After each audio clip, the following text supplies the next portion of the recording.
Hi everybody, I thought before I finished my first batch of videos I'd be remiss if I didn't share the app I use to read the Bible. Now, I'm no theological expert on any of this. I haven't tried out lots of different apps, but Blue Letter Bible, which this version you're seeing here is on Android, but I understand it's on iOS as well, seems to work really well for me. So let's dive in and I'll show you. It's completely free. So if we open it up, what we can see is, so this is the bit I'm at the Bible at the moment, Romans 6 in the English Standard Version.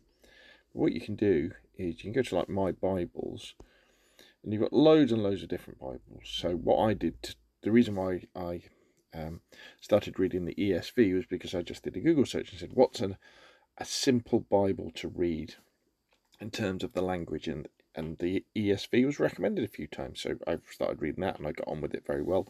Obviously I'm looking forward to diving into different versions as well. Now the app is very powerful. There's lots of different things you can do. You can make notes, you can highlight and do things like that.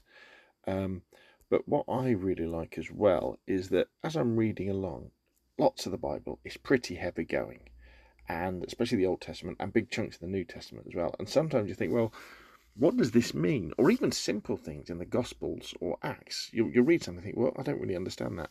What you can do is you just tap on the screen and you can go to text commentaries, and there'll be study guides for the particular part of the Bible you're reading. And then you can go through, and they'll often, like the study guides, depending on which book of the Bible it is, they'll normally give you a little bit of text, which might not completely match the text from the Bible you're reading, but it'd be similar enough, and then someone will give kind of a description underneath of what's going on, to allow you to kind of understand it a little bit better, and you can go straight back into reading the Bible, which I think is fantastic. When you get to when you're doing the Gospels or anything where Jesus appears, it's in red, which is very, very good indeed. So you can see those bits, and I've been more than happy.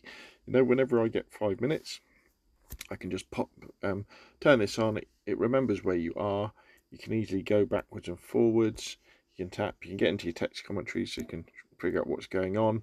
And remember, with any of these things, especially with things like text commentaries and additional explanations, they're just a starter for 10, if you like. The idea is they're just to whet your appetite to then think, all right, okay, so this person in this text commentary is saying this. So David Guznick is saying this. Let's have a look at some other things, resources online.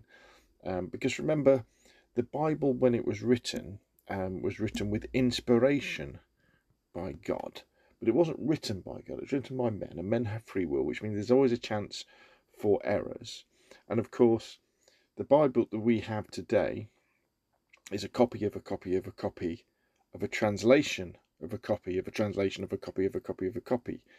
So over the last 2,000 years, people have been hand copying and then translating, and so quite often there will be things in the Bible you think, well, that doesn't seem quite right. This is difficult to understand, and that's why sometimes you need to go to other sources to get other people's opinions. And trust me, there's many, many different opinions about lots and lots of things in the Bible. There we go. So Blue Letter Bible, it's kind of working for me at the moment. Check it out. I mean, if you've got better ones, you think, oh no, this is much better, please put it in the description below. Yeah, if you found this useful, hit like. If you want to see more of the same, press subscribe, and of course I'll see you again soon.